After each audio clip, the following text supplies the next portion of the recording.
Tenemos con nosotros a Víctor Nieto, con un currículum inmenso y vamos a hablar, es académico, entre otras cosas, de la Real Academia de Bellas Artes de San Fernando en Madrid y vamos a hablar, entre otras cosas, acerca de Goya, de la figura de Goya en referencia a esta colaboración, mecenazgo que ha habido de la Fundación Calia con la Real Academia y ha permitido también rediseñar, ampliar el espacio de Goya dentro de la Academia. Víctor, antes que nada, usted, que tiene un artículo muy, muy interesante sobre las meninas, Velázquez, esos espejos, ese espejo, yo le quería preguntar por una imagen, ¿no?, icónica, ya diría, que se ha vuelto, o muy simbólica, que fue la cumbre de la OTAN, que estuvieron en el Museo del Prado.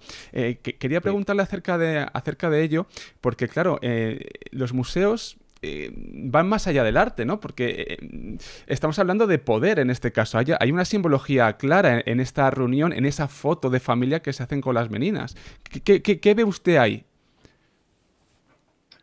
Bueno, en primer lugar, me parece que hubo un sitio escogido espléndido, ¿no?, para hacer cualquier reunión. Por otra parte, ya que hubo una cena en el Palacio Real, faltaba, diríamos, la cena gubernamental. Entonces, el Museo del Prado es un museo nacional que inicialmente se forma con las colecciones reales. Y claro, esas colecciones reales, tanto lo que coleccionan como lo que encargan, pues son elementos para crear la imagen del poder. Es decir, en el siglo XVII todo príncipe que se prestase a querer ser un príncipe tenía que configurar su imagen. Es decir, y el ser mecenas, el tener colecciones, configuraban esa imagen.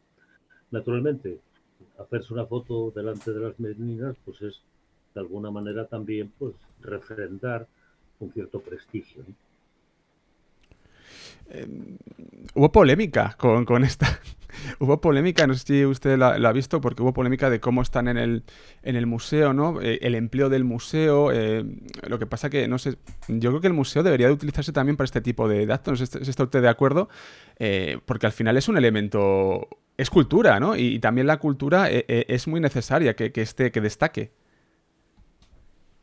Vamos a ver, hay dos cosas. Una, si un evento se hace en una sala de un museo con toda una serie de precauciones, con toda una normativa, que no haya ningún problema para los cuadros, pues es lo mismo que cuando está lleno de gente. O sea que tampoco el otro tipo de gente, por este criterio, debería de entrar.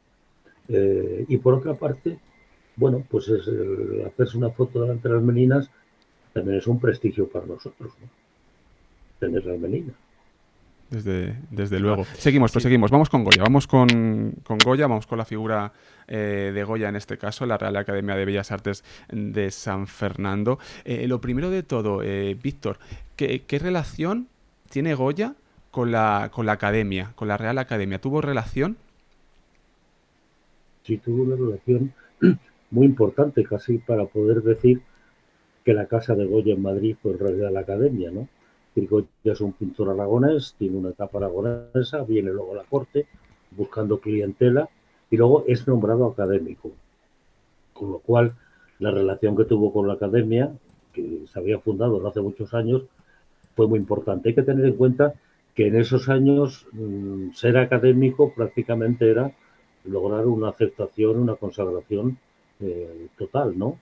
Es decir, el que no era académico, pues tenía un grado muchísimo menor, porque era sobre todo una jerarquización también de la profesión y de las artes, ¿no? Y las academias surgen precisamente como unos elementos de control de la actividad artística.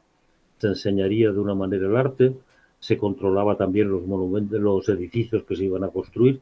Es decir, el poder, a través de las academias, y sigue un modelo francés, controla la actividad artística. De ahí la importancia que tiene en ese momento ser académico, ¿no?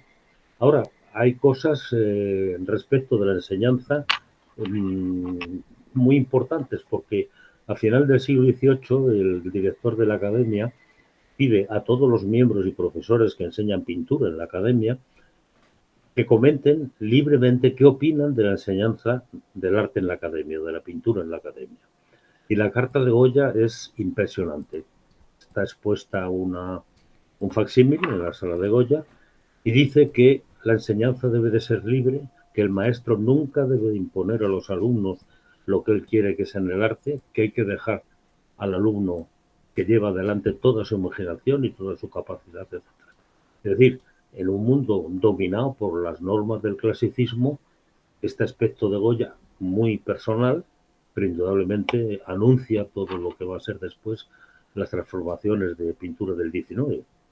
Eh, Goya entra en cierta medida en contacto con la realeza mediante la academia.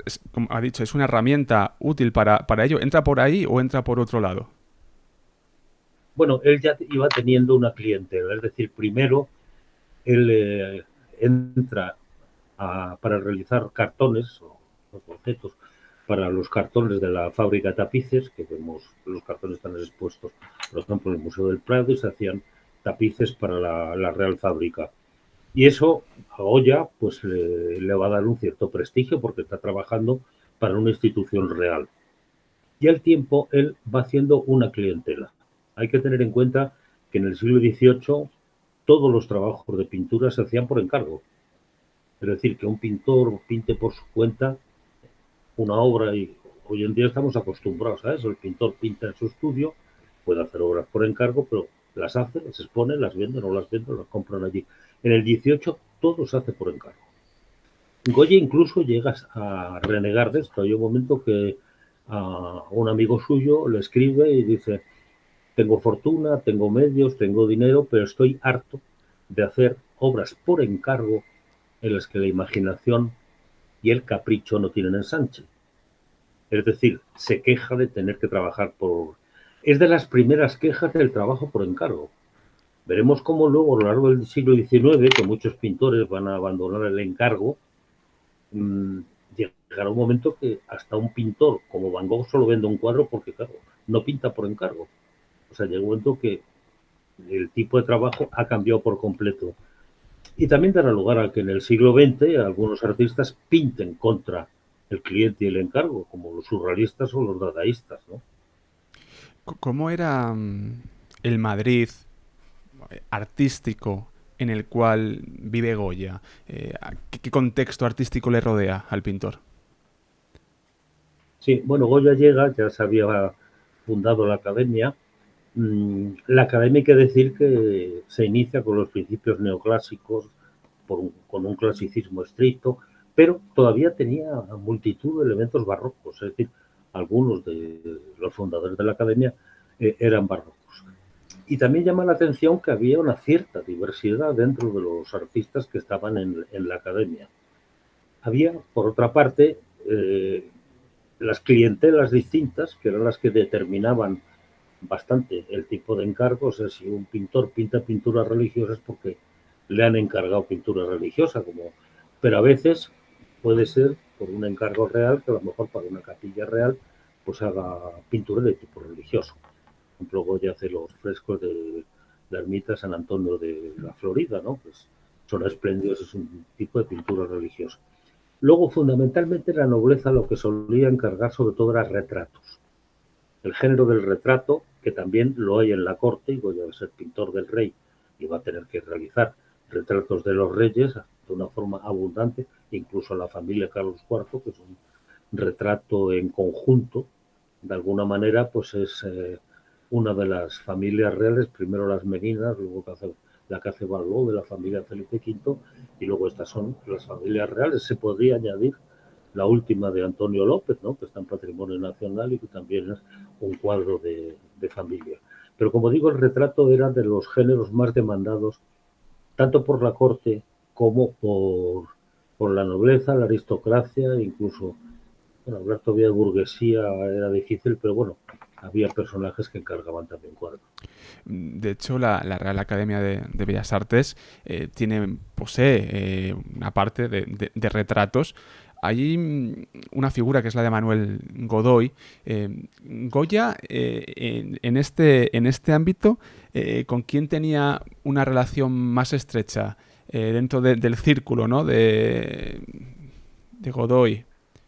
Bueno, él era pintor de corte, naturalmente con Carlos IV, María Luisa de Parma, Pero Godoy, que era el válido, el gran señor para todo, también le encarga obras. Si se va a la sala de Goya, podemos, y están uno al lado del otro, el retrato de Godoy se ve que es un retrato de aparato, es un retrato laudatorio, es un retrato para ensalzar la figura de un personaje. Y ese es un retrato típico de encargo. Y al lado está la tirana, persona amiga de Goya, que él pinta, digamos, por el placer de pintar. Se nota claramente cuando un retrato es por encargo, cuando es un retrato de aparato, un retrato de representación, o cuando es un retrato de un personaje íntimo, amigo, etcétera.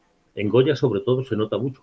En Velázquez, por ejemplo, no. O sea, nosotros vemos en Velázquez pinta, diríamos, de la misma manera a Felipe IV con un enano de los que andaban circulando por los pasillos del Alcázar, por ejemplo, ¿no? Hay una primera parte que es más de, como hemos comentado, de retrato, pero hay más partes dentro de la Real Academia de Bellas Artes de San Fernando, nos indican un Goya más maduro, más libre, como indicaba usted anteriormente, que se quejaba, que quería más libertad creativa, no estar tan encorsetado en este caso. La verdad es que uno puede ver las pinturas de Goya iniciales y las finales y hay una evolución clara. Goya es un artista con muchísimas aristas. Sí, que hasta el punto de que Goya sería un pintor que podría parecer, cuya obra podría parecer la obra de varios pintores. Es decir, tan distinto es lo último como de lo primero que parece como realizado por otro pintor. Hay que decir algo, Goya, sin embargo, no es un pintor precoz, no es un pintor de juventud. Tanto Picasso lo es, Velázquez empieza a hacer obras maestras de joven, Goya no. O sea, hay todo un Goya joven que pinta como muchos de los pintores jóvenes de entonces, sobre todo cuando está en Aragón. Hay un momento que sigue un tipo de estilo cortesano de los caprichos en los cartones para tapices, pero luego es un pintor que va evolucionando. O sea, Goya es un pintor reflexivo, es un pintor racionalista, a pesar de que su obra parezca que es un pintor completamente espontáneo, es un pintor racionalista y paulatinamente va haciendo obras con independencia de los cánones oficiales de la pintura. Hay un texto de Goya en un cuaderno que cuando es ya muy mayor dice, todavía aprendo, porque además el Goya de los 60 años mejor que el de los 40 y el de los 70 que el de los 60. Es decir, las pinturas negras es de una etapa final, los fusilamientos de Goya y la carga de los mamelucos también, y son obras maestras, que son obras en las que, ya le da igual la norma, algunas de las cuales hace para sí mismo. O sea, por ejemplo, las pinturas negras las pinta para la Quinta del Sordo, que estaba cerca del Manzanares, las hace para sí. O sea, no tiene que agradar a nadie nada más que a sí mismo, ¿no? Y se nota bastante también en los retratos de amigos, de intelectuales, ¿no? El de Moratín, por ejemplo, o el que hace antes de Jovellanos. Es un artista que, si tiene un feeling con el personaje, se nota. En Velázquez, cuando vemos un retrato u otro, prácticamente son objetivos, son objetos retratados. En Goya son objetos retratados, pero el artista manifiesta un estado de ánimo hasta eso. Por eso, Goya, sobre todo, que es un pintor que a medida que avanza se va haciendo más pintor, pues indudablemente hay esa madurez y también algo muy singular. Cuando nosotros vemos, por ejemplo, la adoración de los reyes de Velázquez o las meninas, no podemos adivinar cómo estaría Velázquez de carácter, de temperamento, de año. En cambio, si vemos un Goya de los cartones para tapices o vemos un Goya en las pinturas negras, indudablemente hay un Goya pesimista. Es decir, la pintura sirve también para transmitir un estado de ánimo, no solo una representación. Y la representación ahí se convierte en expresión de un estado de ánimo. Eh, Goya era una persona, ha indicado ahora mismo, ¿no? El pesimismo. Era una persona atormentada. Goya acabó en sus últimos días en Burdeos. Luego ya tuvo un periplo, ¿no? Para que regresase su cuerpo ya difunto, bastante largo, un periplo bastante largo para volver a España.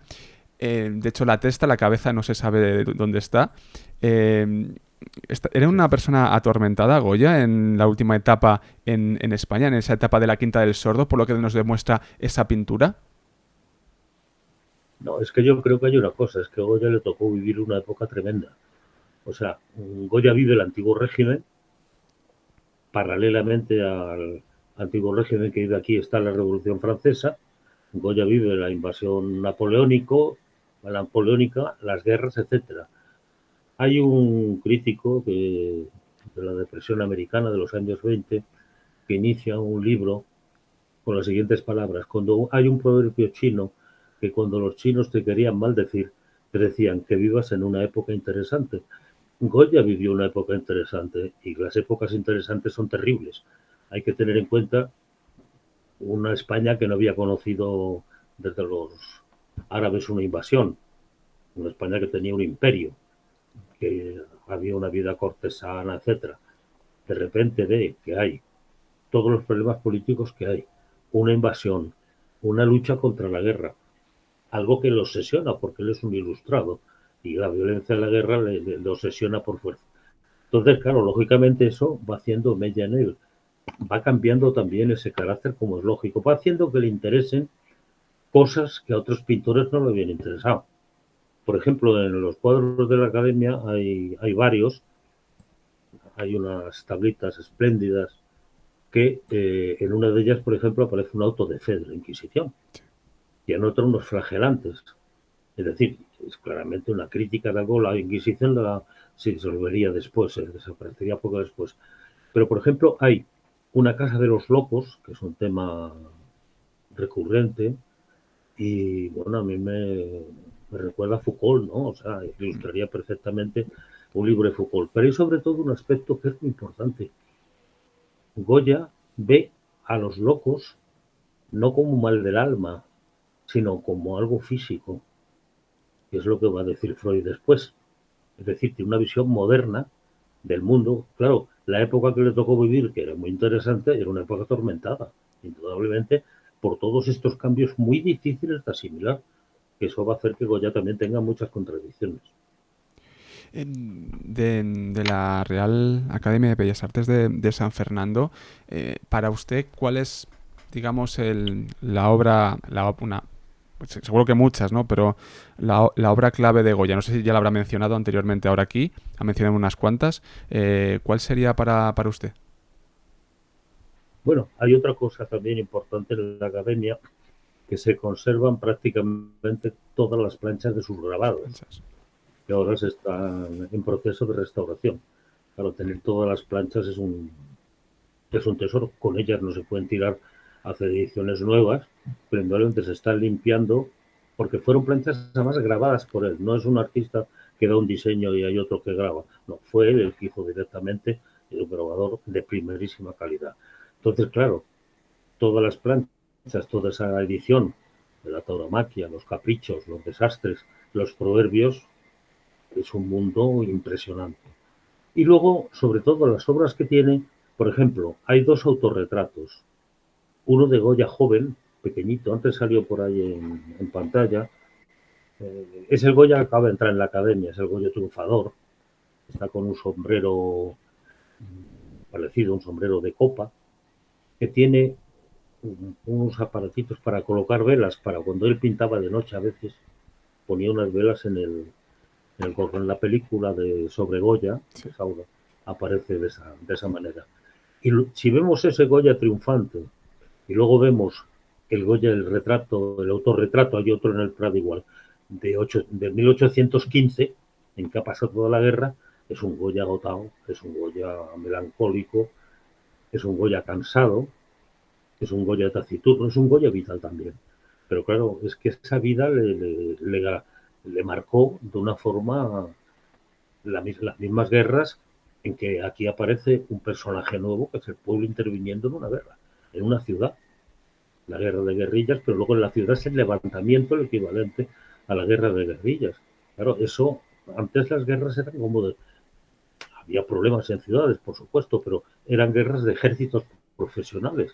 Y la carga de los mamelucos es un ejército profesional contra un pueblo que se le revela. Claro, hay que pensar, hoy parece que estamos ya acostumbrados a esas barbaridades, pero en aquel momento, en Goya, un ilustrado, un personaje que creía en la razón y el progreso, todo eso lo tuvo que afectar de una forma tremenda.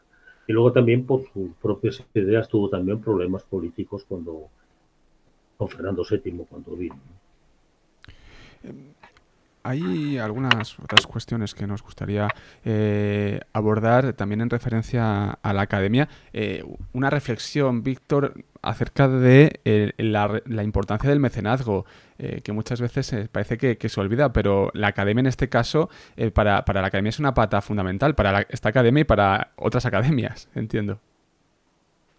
Es fundamental porque sin ella no se podría hacer todo esto, ¿no? Sobre todo cuando es un mecenazgo además inteligente. O sea, por ejemplo, se están restaurando las planchas de Goya, se está haciendo una instalación del museo en el que hacen falta marcos, hacen falta limpieza, desde luego.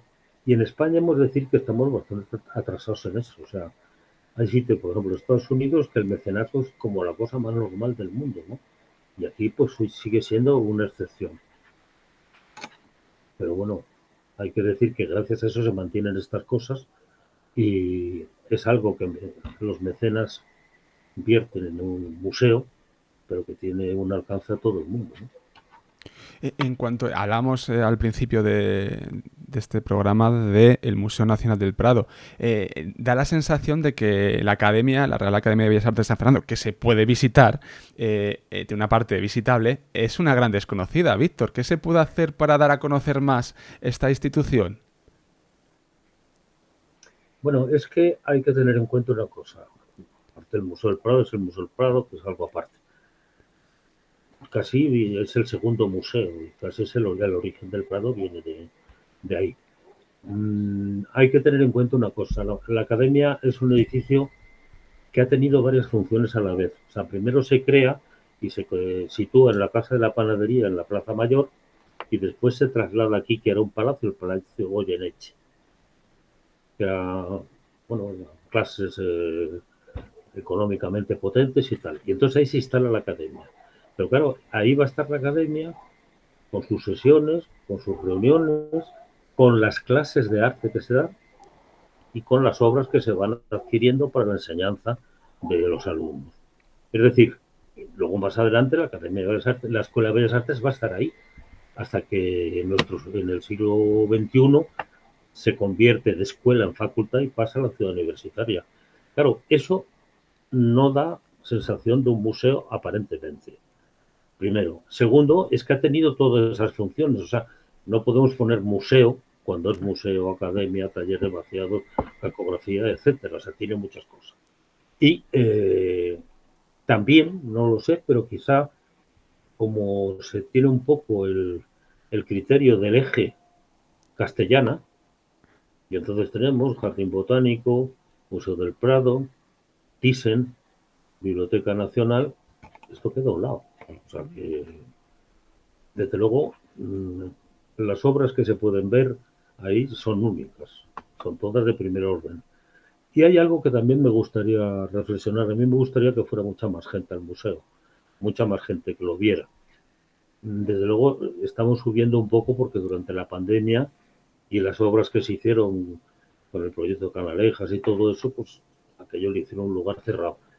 Pero hay algo que sí me lo dicen mucha gente y muchos pintores, que es el museo que más les gusta visitar, por lo tranquilo, por lo sereno, por lo ordenado, como puedes ver las cosas.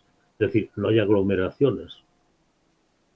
Lo uno trae lo otro, pero bueno, yo que llego al museo me interesa que vaya más gente.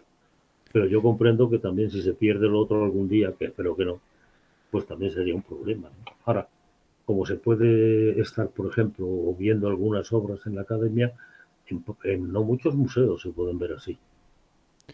Hay una Ahora cosa... estamos haciendo una instalación. Perdone, dígame. No, que ahora estábamos haciendo una instalación porque cuando la Filomena Sí. hubo unas filtraciones de agua en el piso superior, no pasó nada, pero se decidió inmediatamente toda la colección de dibujos, que es impresionante, es de las más importantes del mundo también. Claro, el dibujo no puede estar expuesto el original, son facsibles y tienen un problema de conservación mucho más complejo, mucho más delicado. Entonces se decidió bajar y una de las salas de la primera planta, ahí se va a habilitar todo el almacenaje de dibujos. Se entrará por la biblioteca. Entonces, ahí que había pintura del 17, hubo que remodelar el museo. Entonces ha hecho otro planteamiento. Ya estamos terminando casi la primera planta, o sea que yo creo que la semana que viene les invito a todos los que quieran y que vayan a verlo. Hay una cuestión que a veces preocupa, por ejemplo, en el Museo del Louvre, que vemos colas y colas de gente, justo hablamos de lo contrario, ¿no? En cierta medida, pero parece que hay ciertas obras de arte que se vuelven icónicas, pero que no se va más allá de su significado, sino que muchas personas van a hacer una foto o a hacerse la foto, pero no rascan Ya, en la obra. Hay un problema ahí que no sé qué solución también se le podría dar para hacer visitas reposadas, incluso pocas obras, ver pocas obras, pero pensar la obra, interesarse por la obra, por el contexto de la obra. Esto todavía sigue siendo un reto, ¿no, Víctor? En parte de la población, obviamente. sí, no, hay dos formas también de visitar un museo. Cuando uno va un día a una ciudad, tiene que ver el museo, no digo que entero, pero lo más que pueda. Mi criterio no es eso, yo prefiero ver unas salas. Pero luego hay gente de la ciudad. A la gente luego lo que le aconsejo es que vayan y se vean una sala en un día, por ejemplo, y además tienen guías para eso, no para todo el museo, luego hay para visitas más largas. Entonces, creo que es mejor ver menos y mejor. Y si se puede repetir, pues se terminará viendo todo. Hay que tener en cuenta que, por ejemplo, la Gioconda, claro, las meninas es las meninas, eso no me extraña que todo el mundo vaya a verlo, lógico. Ahora, la Gioconda en el siglo XIX no se le hacía tanto caso. Fue cuando a principios del 20 la roban a Poliner y demás, y entonces eso coge una fama ya que es, o sea, si se roba una obra y pescan al ladrón, no lo sé, en un casino o algo, eso ya esa obra, la gente lo va a ver. Bueno, es un fetichismo, ¿no? Ajeno a la obra, pero ¿qué se puede hacer? La Gioconda no es la mejor obra de Leonardo tampoco, pero se crea ese mito en torno a una obra, ¿no? Estamos ya en la recta final de la entrevista. ¿Qué ha aprendido durante tantos años? ¿Qué lecciones ha llevado sobre Goya?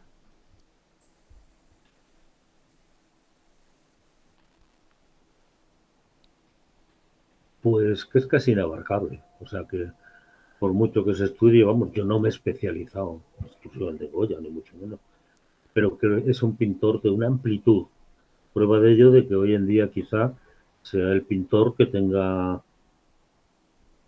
más catálogos, exposiciones, estudios, no se acaba. O sea, es un mundo inagotable, porque además, claro, toda la serie de los grabados, toda la serie de dibujos, todo lo que pinta, es una obra inmensa. Además, pintaba mucho y además vivió mucho, que también eso, y cambió mucho. O sea, mm, es sobre todo quizá un elemento definidor de Goya, que es ese carácter inabarcable, ¿no? Y luego el aspecto profundamente humano que denota su pintura. Prácticamente hasta entonces el factor humano no entraba en la pintura. Era un pintor profesional que pintaba una obra, una mitología, una pintura religiosa. Aquí, en cambio, es un pintor que se compromete a sí mismo y que además proyecta en el cuadro su propia visión del mundo, de la naturaleza, su propio pensamiento. Es decir, está viendo el mundo moderno. Y la última. ¿Se sabe, se tiene conocimiento de obras de Goya perdidas? Que pueden aparecer o no. Bueno, es que hay algunas obras documentadas que no se sabe. Luego también hay otras que ni tenemos documentación, que a lo mejor un retrato de una familia pues aparece en algún sitio, ¿no? El catálogo es bastante completo, pero desde luego de ningún pintor se puede decir que es algo cerrado, nunca. Y un pintor que pinta tanto como Goya, porque Velázquez, por ejemplo, pintó para la corte, y digo casi solo para la corte, ¿no? Pero es que Goya pintó para la corte, fue académico, tuvo muchos amigos para los que pintó, hubo una nobleza que fue cliente de él, etcétera. Por lo tanto, es un mundo mucho más disperso. Pasa un poco como en el arte contemporáneo. El control de las obras de los artistas, como no lo hayan hecho ellos en vida, luego después es bastante difícil porque en una galería un señor lo compra y se lo lleva. Es muy distinto cuando un pintor, y claro, a partir de Goya, como aparece ese concepto moderno, diríamos, esa libertad de pintar, de clientela, etcétera, pues claro, aparecerán cosas Y no me más puedo, importantes. Creo que no. y no me puedo resistir, digo la última, pero esta es la última de verdad, Víctor, perdóneme, que le he dicho la última. No, ¿Con qué está usted ahora mismo, digamos, inmerso, ¿no? Dentro del mundo de la investigación o del mundo de proyectos? No sé si nos puede contar también, porque al final esto es infinito, todo es infinito, no tiene por qué ser Goya, ¿no? Pero ¿en qué está usted ahora mismo, en qué anda? bueno, en la academia estamos remodelando y el plan museológico nuevo se está haciendo, que es lo que lleva más tiempo. Luego hay también la preparación de algunas exposiciones, alguna que tengo algo más directamente que ver con ella, como la de Álvaro Delgado, que se hará en otoño, me parece, y luego hay un proyecto de Goya para realizarlo en Milán. En Milán se va a hacer, en el Palazzo Reale, se va a hacer una exposición Goya. No van solo cuadros de la Academia, sino van muchos de España. Y luego esa exposición viene a Madrid. Pero la de Madrid es distinta. Claro, si van a ir algunas obras de Madrid, no tiene sentido exponerlas aquí cuando está en otro museo. Y la de Madrid va a centrarse sobre todo en la restauración de las planchas de Goya con los grabados. Hemos de tener en cuenta que es un número impresionante. Eso va a tener lugar de aquí a 2 años y es lo que ahora nos está llevando más trabajo a mí y un equipo que trabaja conmigo.